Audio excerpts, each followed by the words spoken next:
na te Don Richie na we no emie ya emi no me ogoko no na vi ne emie ne ya na bi mi ya fe na bi one o wi yon nyae ni o so fa baba we no do bebo ne no ko ni o ri wa o do view boy go Roland, my brother Roland,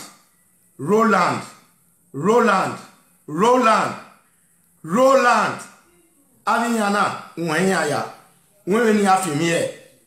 So, why where Ujame Gile Julame, where Itemeta, he got talking a Bonujame Johnny no Bime, or son of Bime, if you not Bime Yanime. Oh, Emeta Metamu when I do where a Bimena. Do ka je on e ma do ma we je on u gbogbo no adam yo emne e Don Richie u eneru balawu emne o papa we u o e ke na chi aju la we me bejo ni ameke na egwe egwani e na na ten we na na zigi we ni megi je ni a on e do mume on e gwa mume on e kume except even ni cha so imana gwata baba wala wa mi ya be gwata baba wa mi because I say mudawe eboni ven ma oni yariyo so ederi ma beta the church of Bomobu dedelo ona we ya gwata pami ya ma be gwata wala ho so baba edi ya beto wo me mudawe obaye won pagbe bie la ho baba ya akpe mi nana ni wa dan yo eno so no damona part 1 to 5 e wa no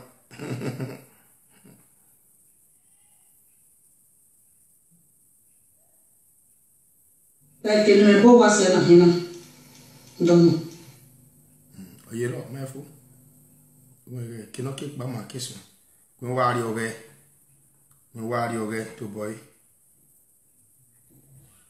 we wa ko ge pa pe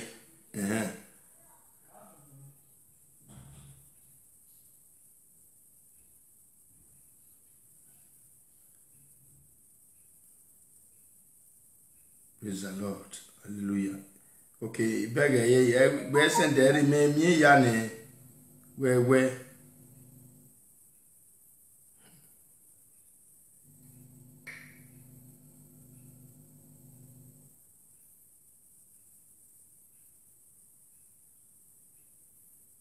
yeah.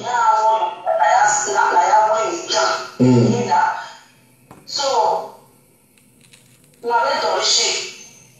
yes. Okay. So, you just that's why a matter or castle there, the money coming.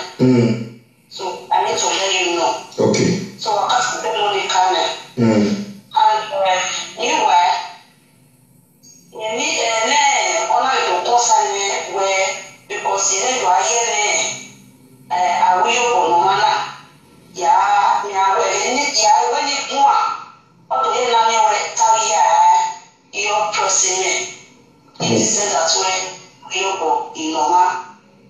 And now, don't know would you go Noma, women for Noma, Evona.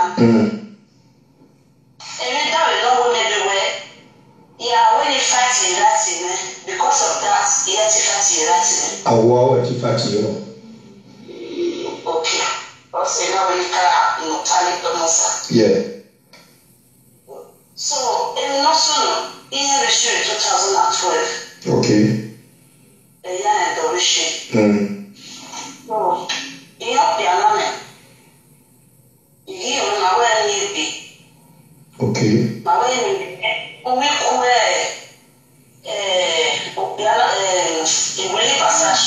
okay, will you pass not cool there?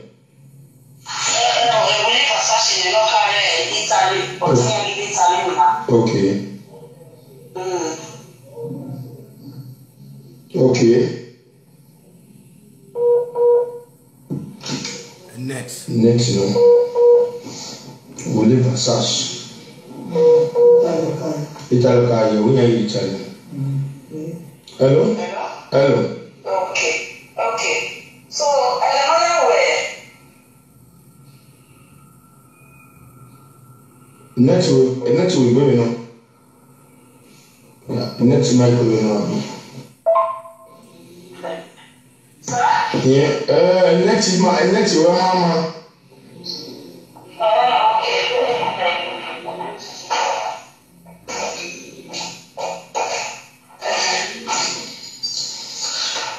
Okay. So, your wife, yes. So, Papa, so I did with that. Oh, but see, my way, I need to know what about it. There's a weekend in Nigeria.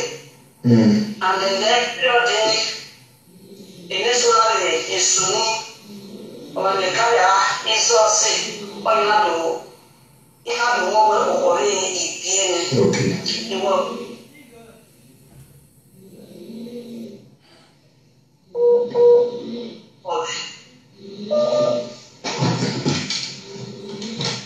I mean, not to direct. So, my way to Yali go to your positions. And my way in a day, you do it. This is the family, Pirogini, in your way to in no way once I'm now okay. So, in here, you know, equal a care and let away. You know, equal to boy. So, you do definition. You know what I'm saying now? Let us look at the one so that because although my wife wanted my winner to turn out. You know, if I'm a little way. Why are we here? Oh, Papa. Okay. You know, it's something that it's something here. It's joke.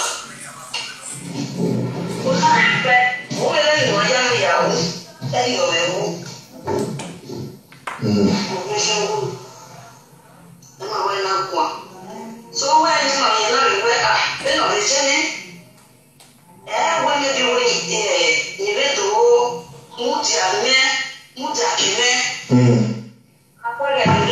to support. Okay. You know where you so, and my way to hero. You don't really have to listen to almost now. Don't she give it anymore?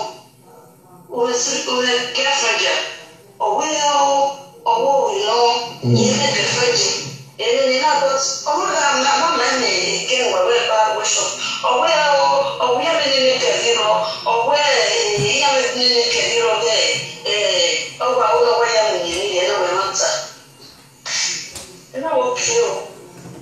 So put that place short, or it's a long with the net procedure. Now, my way, my the matter need you.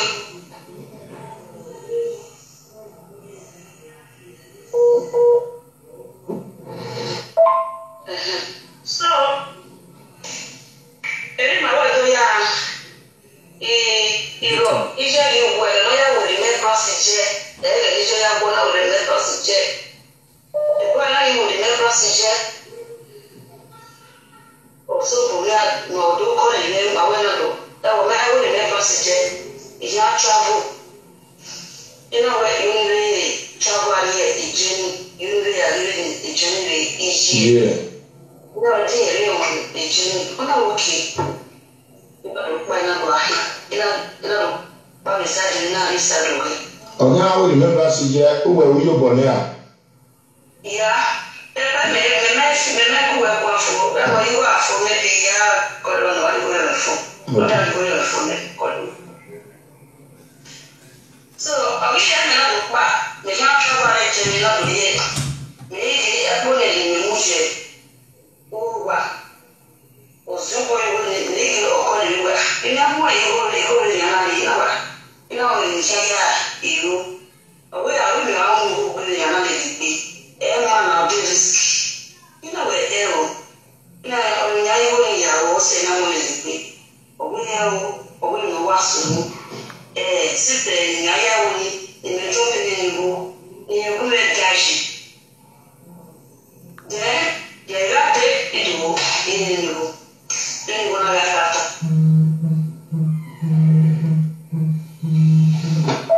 You want to know where it was in the money in my walking, but to carry many. Or not a good one.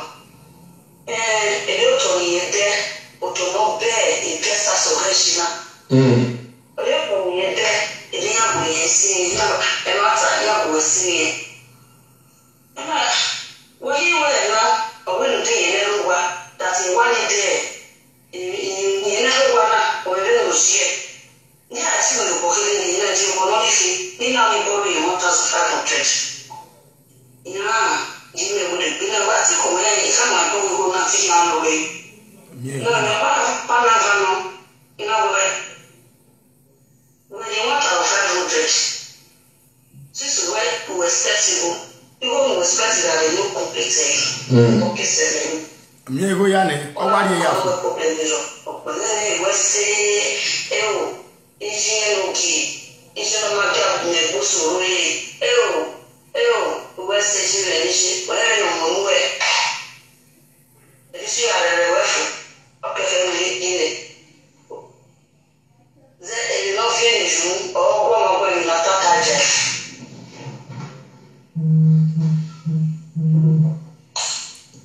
My damn ego, what the 1,500? We are in Ego, my way there. We may damn you, we got money. We are damn you. So, if you think I'm very at the 5,000 yard with a point, can I see it?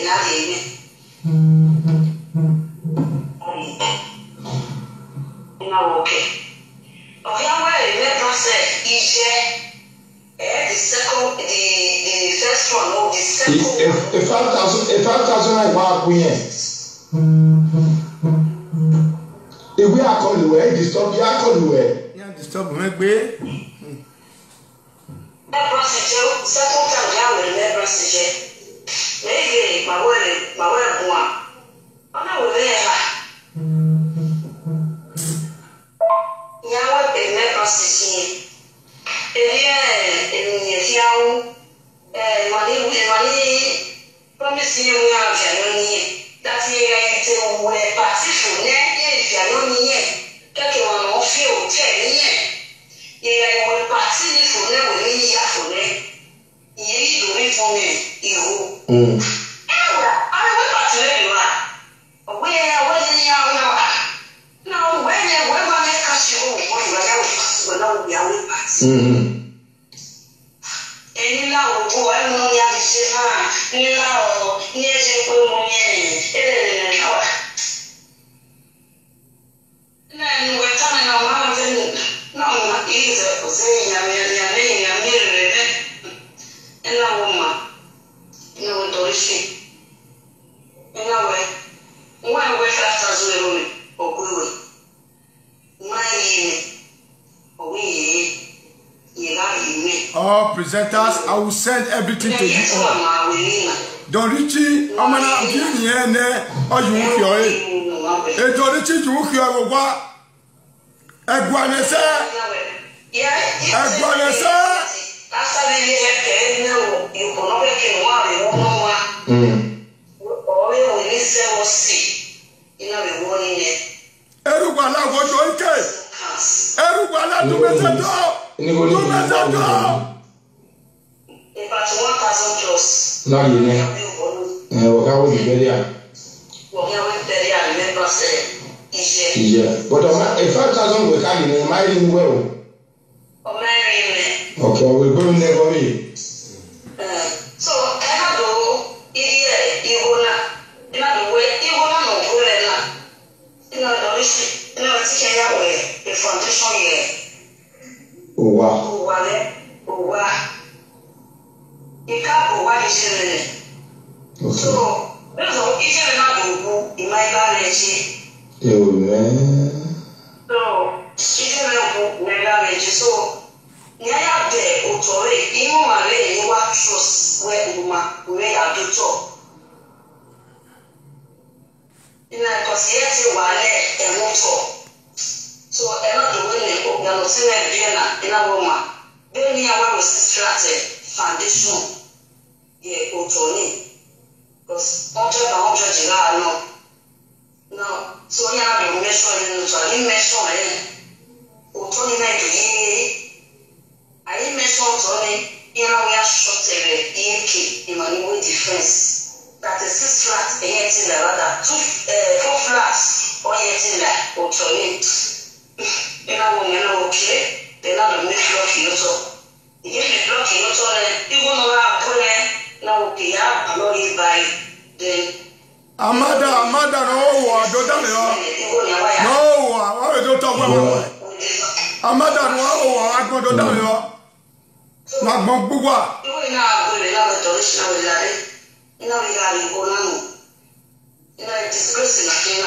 Now, you may have a party, one party will talk, and one way party. One party will talk. We will go, not the woman, or in your man, not the devil. Now we will not have not the body. You will need. You go Ah. Only in Nigeria was about it was about 3,000 euro. 3,000 euro. 3,000 euro. So, and then I do 3,000 euro, 3 plus a lie when you got it. Now borrow it. So, you borrow it only in a Mama party food, you wouldn't buy. Yes. What else is true? In my yard, Webo. So, show me the president in my yard. I just want the permission. Obey me, I'm going to remember. Obey me, I'm going to remember. They can be better than do a delay. They can Padova. Okay. Padova. Did you know?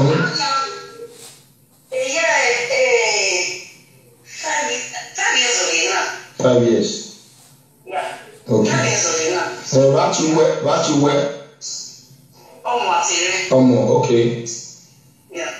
So, and I don't really you know, see a came with care, you know, to Torishi. And I'm not in a village, you know, and nothing different. You know, you know, no Torishi. Nigeria, or Bariba. Oh, yes, from my way. Yeah, look like she. You know, we are.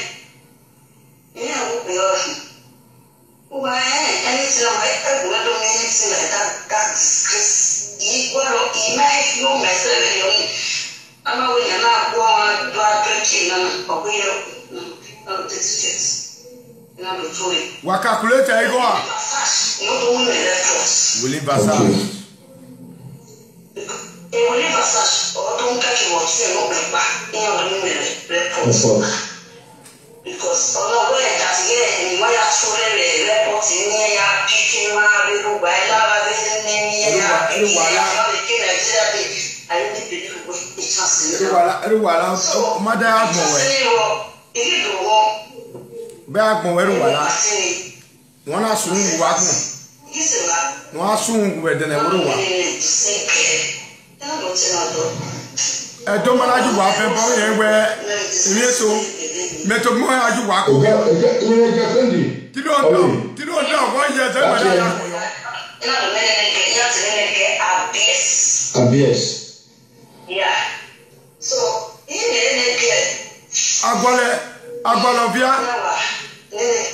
Agualovia, Anabi Gunovia, Amafone, Aguale Manodia Wepoa, Adomie Dorichi, Beruguala, Benopa, Amafone, Wadege, Bamadege, the old world you can see.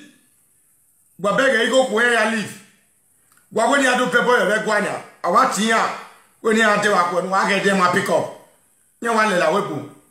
Burn the scheme we are allowed a scheme fear of you get Guaderio, of you get Gua, honorary party destiny. Let me talk. Kai, honorary party destiny. Why you the way? But don't walk and know why I'm where. Oh, me there. oyata oje popopo oje toni eni ugwa enu de juma trafiki wana gbeme eni ugwa enu de setona wana gbeme o wana die ni bege ma uwa bi lo pariwe ye je jugwa go 301 years e ma ya hokona e ma de do ga maruwa bo de do be maruwa bo gwe gwajo wa yari awo wa munye gwagboto wa yari adegwaba abuawa ona igba iye je tu di owo de ona ebi ya ba we wo ki awe ese magazo nuda emeta gaje oru ume gata magbon ya ohun yen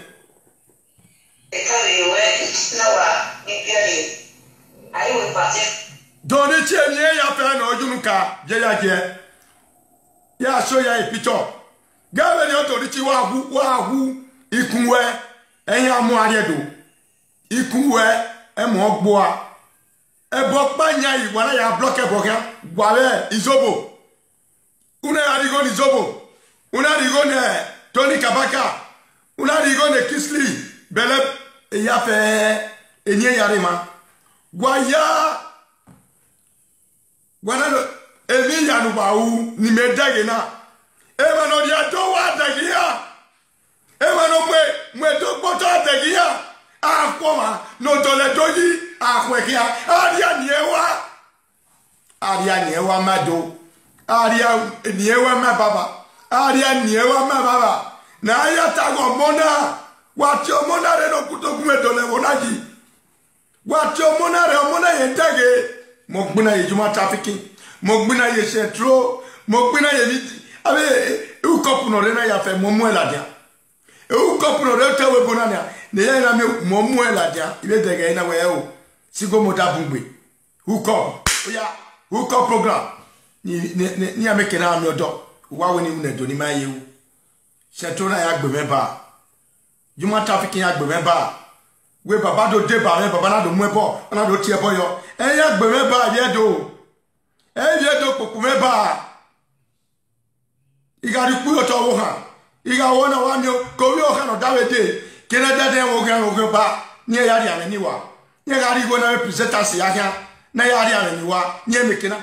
na mekina de nya emi dani ya wa atrocity ni ya o ya poku me ba ye do nira me no lao wari eti ba meti wa mi ave nana ya fe ya di eya we gbe lavun ni a belong to eya lavun ya bi ya ladian nu da awe na go ba do lewo yi e baba won egwa lo ma no gbin do lewo yi ana ya me yula me ya do go ba do lewo ji oba mi atope ise ya won wa pe opa si menogi o ya hen o me hen ina do abona we sabia no sense ina muna ina ba o kendi we fa sa no ba sa no o ma ile no ko perfect no re na we partner is no man you can invite anybody blah blah blah ina itakana na we fa sa we do call ile ima fu ina rubbish na wo ya to shimeto ina weka kama we ipeno nonsense na magwalo so mwana do oiba ikule kwa don't say anything about me wafi iye ma pe mo bi emotional o ma ile o ko bla bla enyo enjoy it obi ma ne do ade obi na o wa na ile la ina ma no discipline ina we na wa no way is possible. For when they get back, the middle now, we don't go here. No, it's now. No way are you one. Let better you say. Yes. In my gate, the negative time organization. Another you tell my speech. So, in my way, a day, a river, 2 days ago. Don't you want it? Another. Anything we are going to do, you know, any time we are doing a woman, I'm going to eat back. Or I'm going to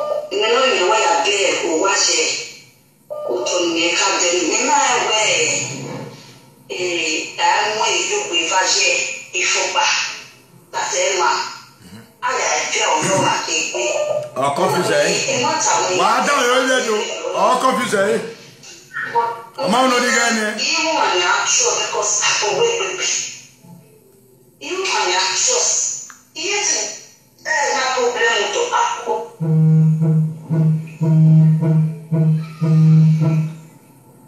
Money. To na omiye ewa no no wa bele e to na ogele de genu no one interested no omi wa ya to na 1.7 ena wo kina we sisi ona kwewe ona we na Nigeria it's here or man you only see the near again no to for me to be sure dele ala do wiki won wa do la Filonia olidero gele aro na Figoni inyamaki ameno many to move so and okay since we are do there a problem we are going to Nigeria since we na ti me ya to talk ona do say Nigeria to cut everything short na do back they not do back only December January work you not do back na Nigeria so this is Nigeria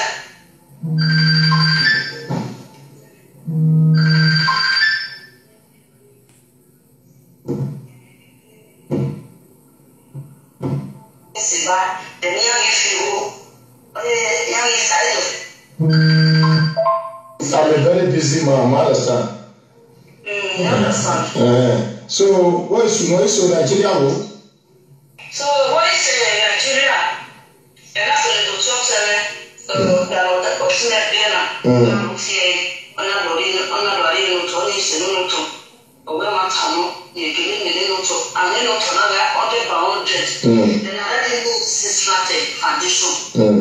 so, and you know what? Because even if I may not do that's 1.7 person work around that way, the other thing was this tradition reunion, and the other thing is feeling and since the other thing is feeling and since tradition in the raw, at least only in line, then I will be problem hero, and I will not go then mama, no now. They have the words in the need to have completed the money. On our problem, you know, that's only Kakapoa, you know, only a godmother. What is the godmother? Mrs. Elway. Okay. Yeah. Okay. So, another on our problem, you know, even we are planning, okay, after we party for now, although then they do that, Nigeria, even so, in our support, ignore in our room, I'm not interested in that. So, what is Nigeria? You move to why you have criminal, you know, any criminal level, and you want to do 1,500, you are borrowing. Ni borrow here. And not the time when I borrow when I don't know where you know how to do. Nila wo and not any another me and I want even money with it. Yeah, okay. One night. Don't you know how to one night? One night. I don't need one when I go. One night, who I can wala. One night, who? What are you, ma'am? What are you gonna? What are you?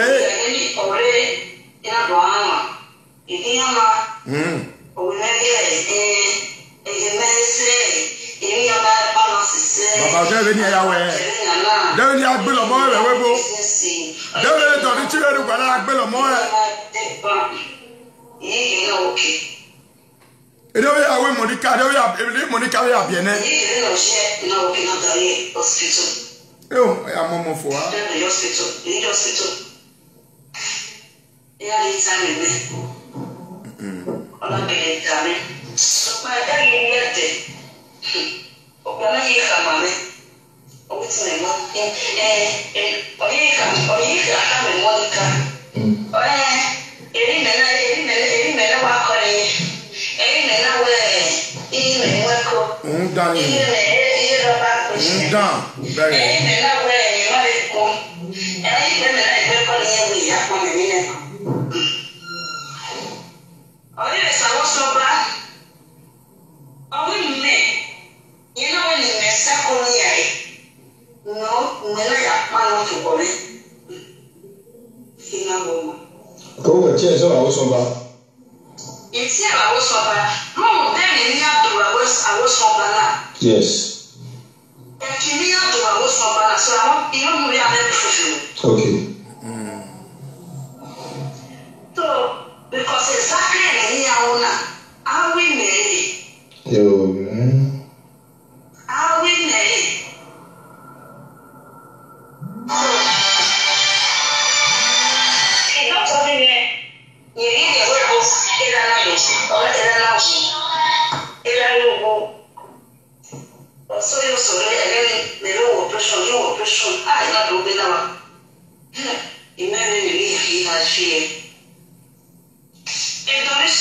It was nobody.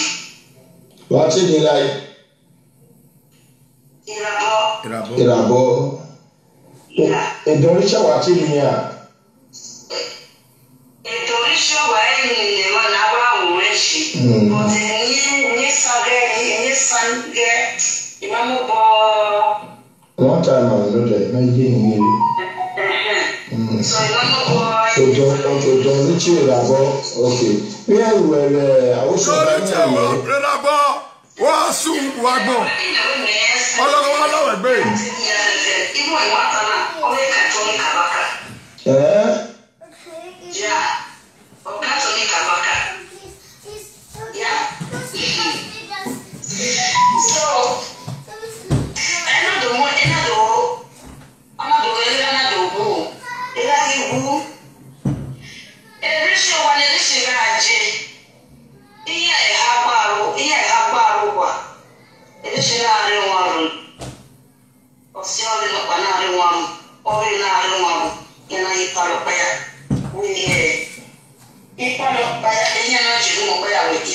very central. it was second. Very central. Nena, you know, say not the way. Anywhere I will go, no, you operation. You don't get any near share. I was a little camera. Every woman who will be in a hotel room. But I was a you might be a best. You need one week. Yes, 1 week. Don't get any very imagine. As you definitely or need a roof on ya. I mean, but so in another former. I all the women I went I paid 55,000 €. I'm not a weapon. He has to back on ya. Yes. Yes, sir. Even now, I need every month. The next person, I was paying 1,500 every month. Easy. So, if you don't have any share, and I need to, you only make it to that balance. Yes. And the journey up here, you know what, you have to tell one. You know, only way you go more that, and I'm okay.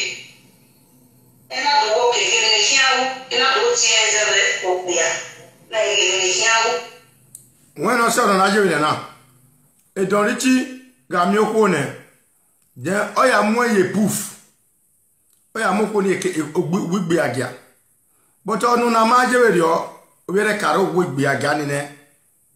Or would be a gun in there, okay, the point, a Dorichi. I don't reach my plan. We don't have me. We don't have me pay. If not day after is money. Oh, yari ku. Again, I'm going to know yari ku. Yeah, why have no sunu? Why do damn him no sunu? I do. I that go way up my. Why calculate to go? I say 10,000. No one I made don't reach is nobody. Again, I bring it don't reach it up. So if you do, it don't reach it. Okay, I'm going to get now. I'm ready. You gonna move there? Oh, one no boy. A boss not me. Deba. Imoto ni mula denwa. Yeah, let's roast. Okay, get na ya him. Ne don't reach ya be so jab be mobile. No gbe o awagbon ni ave ba teru wala gbe o awagbon. Ni agbe o wa. Because to the case not an Latin. Because here it can only attack you. Okay. Because in that case the Torishi here, the boy here and the Tori. I have your secrets. Yes. So any of those you or where we or where you didn't want in a way. You need no. Why or whenever you want to open your way. Or you can away or okay. You are getting supporting because you have to match a way. Yes. Through the kiss. Because you know, not to away anyone at the end of the day, away, away. Because only near your blackmailing me. Because of that, they want to start to silence me. Yeah, we are retirement of owner for life. Okay. So, and I'm not saying we're here. Okay. Okay, wow. Now, 1 year where every year they will keep the successful. You know, I'm sure. Okay. You know, it's okay. You know, that is soon. No, okay. You know, only if you need to just one.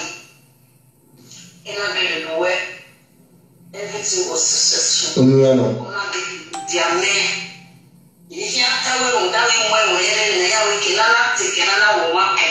If I am taking another woman, yes. Anything is time, enough play. Everybody, my wife, also body, no, Nia Pene today. Yes.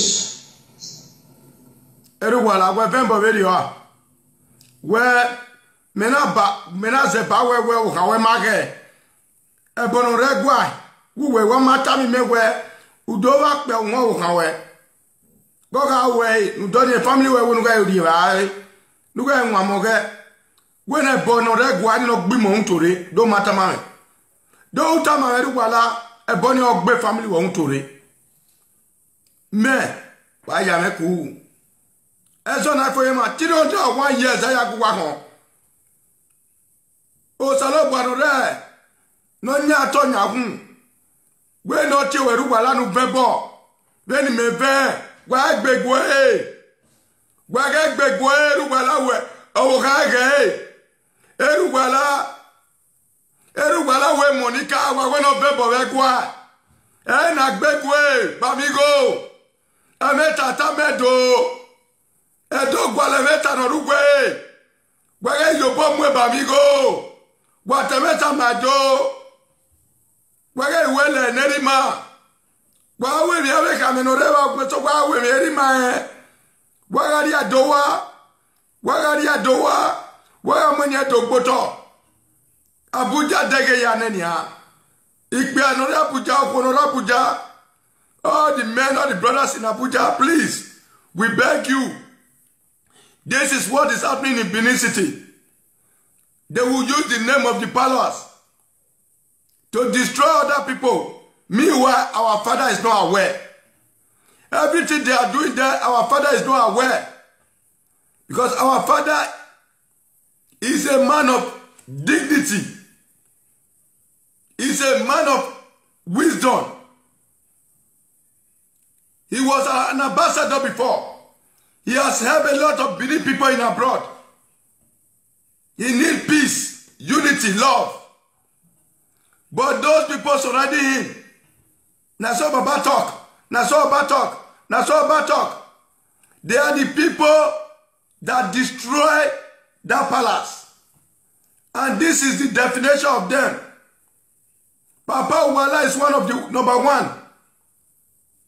Papa Uwala gave money to that Izobo to break fake juju, to lay a curse on we. That is the reason our father, the great man of the world, banished that Izobo and others. They were 5. Banished them from the palace. And this Papa Uwala and Don Richie, they are cultists. They have killed a lot of people, Nigerians in abroad. You can see this woman that is talking. She did abortion for this useless man. I will show you one by one. I want the world, the best lawyer in the world, to help this woman. We need justice. We need Papa Uwala justice. We need Don Richie justice. I will fight in 301 years. Saga will not stop. Never. I need peace in my land. Happiness, joy, love. Like my father, Oba Atokpei, he said.